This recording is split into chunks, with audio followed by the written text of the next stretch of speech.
Tonight, 3 people are critically hurt and about 100 more need a place to stay after fire ripped through some condos in West Hartford this morning. Fires like this one have a lot of questions about fire safety in rentals and how to protect yourself. News 8's Josh Scheinblum has your back tonight with some advice from the experts.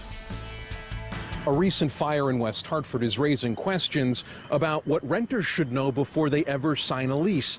And firefighters in Middletown have some advice about what everyone should know. That was one of the big reasons why I moved here. Carrie Goodison rents a home in Middletown at a large apartment complex. Carrie moved in here 2 years ago. One of the reasons she chose this spot, her landlord, she says, takes fire safety seriously, and so does she.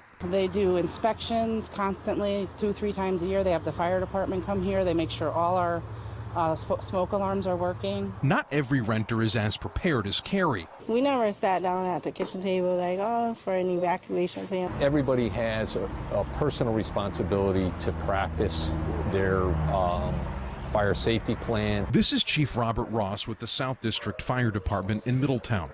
He says if he was to rent a unit at a multifamily home, he'd make sure first it had working sprinklers and also had smoke detectors inside on every floor, and preferably in every bedroom too. It's recommended that you change the batteries inside your smoke detector at least twice a year. One way that it's recommended that you do that, when you go change your clocks for daylight savings time, make sure you put a new battery inside that detector. No home should also be without a fire extinguisher. Chief Ross insists they can be helpful in putting a small fire out before it becomes a big problem.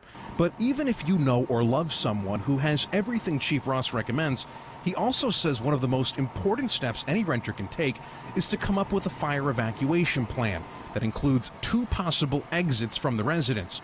It could end up being the difference between life and death. There's almost a mental exercise that people should be going through to sit down and say, you know what, if I can't get out my door to my hallway, what am I going to do?